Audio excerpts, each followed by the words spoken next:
Let's talk about the anime My Hero Academia. The show starts by establishing it takes place in a world where 80% of all people on Earth have some kind of superpower, or quirks as they're called. This is a recent historical development and no one knows how it started, but what led was the emergence of superhuman society. Superheroes and supervillains now roam the streets, turning the world into one giant comic book, but luckily with a slightly less creepy fan base. One fan in particular is the main character of the show, Izuku Midoriya. Midoriya, ever since he was a little kid, has wanted to be a hero, even applying for an entrance exam at the world's most prestigious hero education, UA High School. The big problem? He doesn't have a quirk. Quirk is in superpower in this sense. If we're talking about weird personality traits, he's got tons of quirks. Realizing his dream may never come true, he writes notes about heroes in any of his spare time. Midoriya's life is suddenly changed when he runs into the greatest hero in the world, All Might. Jesus, someone's compensating for something. Midoriya running headlong into danger, armed with only the things he's learned through taking notes, proves he is the heart of a hero to All Might, who agrees to train him. Blah blah blah, training, blah blah blah, Midoriya's accepted into the Hero Academy, and this is where the story really starts. The show introduces a huge cast of colourful characters, and in many ways I mean that literally. Midoriya's class contains 19 other students, all with their own unique quirks, but if you're worried about how the hell you're gonna remember a whole 20 characters, well, don't bother trying because the show doesn't either. I can name maybe half of these guys, and I only remember what they look like because of how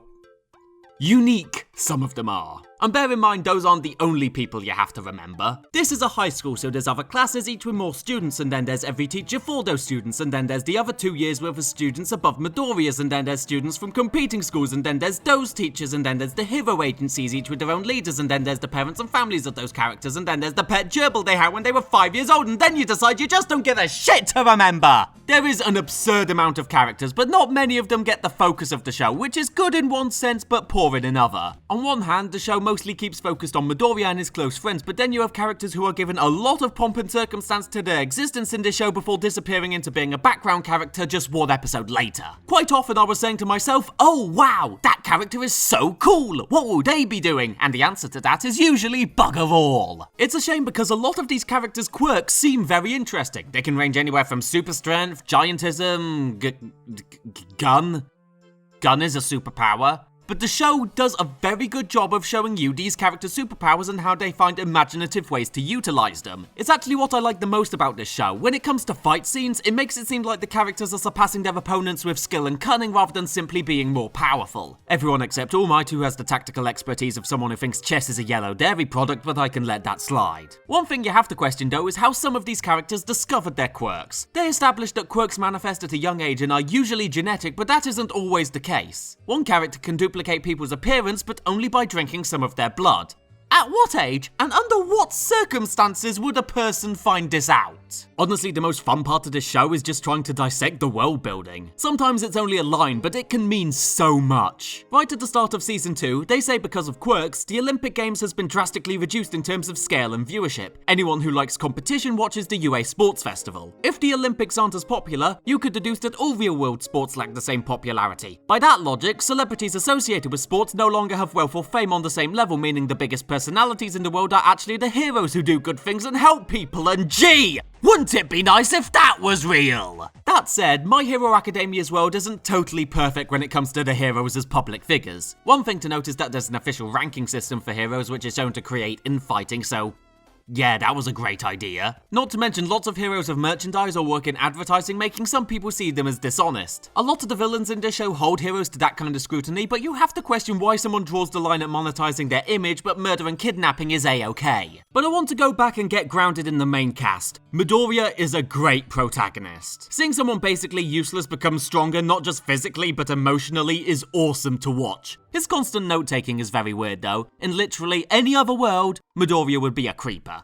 Oh, but he's so charming, so we'll give him a pass. In fact, he's so charming he might suffer from protagonist syndrome. For those of you unaware, protagonist syndrome is where the main character of a show has an overwhelming amount of romantic interest from the opposite sex. I wouldn't say it's totally weird, but considering it doesn't happen to any other character, it feels off, especially considering there's one student in this show whose quirk is the ability to vibrate, and not a single woman swoons over him. Speaking of the vibrating boy, the weirder quirks are actually the ones that are the most interesting. Super speed, fire and ice, not terribly surprising, but show me a guy who can pull sticky balls from his head and I'll say as long as they're not between his legs, I'd sooner watch him. Zero gravity, demon summoning, a fucking frog girl. You might think to yourself, what can a frog do? They have a long tongue. Again, less popular than Midoriya when it comes to women, but you got jumping, amphibious, regurgitation, there's loads. Although the minute she starts shooting eggs into a lake, I'm gonna stop watching. And there are plenty of moments when these powers are shown off, as half of the show is basically hero training. Normally I hate high school anime, but the difference here is that there is almost nothing related to high school here. Sometimes there's an awkward part like choosing a school council rep or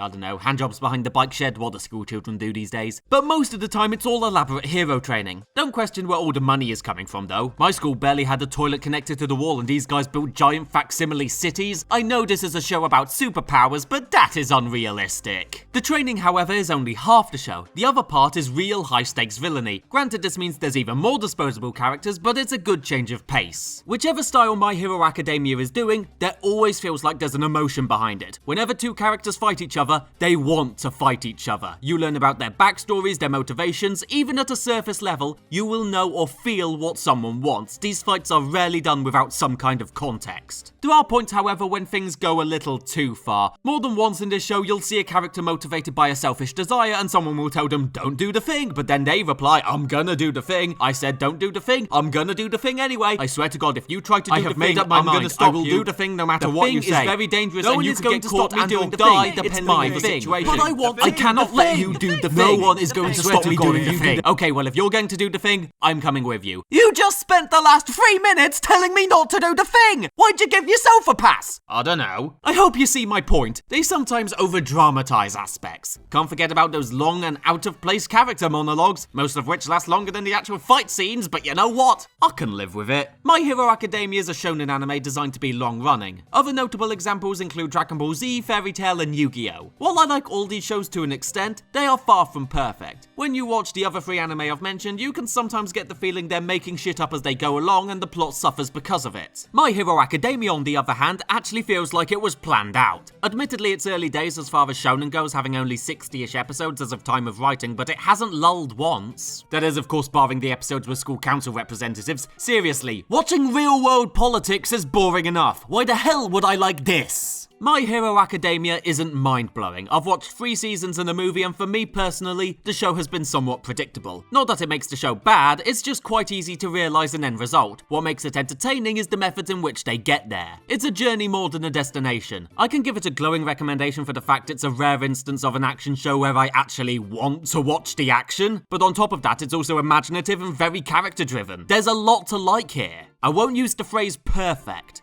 but I will say very impressive. Now, if you excuse me, I feel obliged to let you know that all the characters in this show are under the age of consent. Please don't tell the cops about that vibrator joke. Hey, this video was suggested by Orderly Chaos and XD Dylan. If you want to suggest a video, leave a comment down below or tweet me at SirFlashCake. See ya!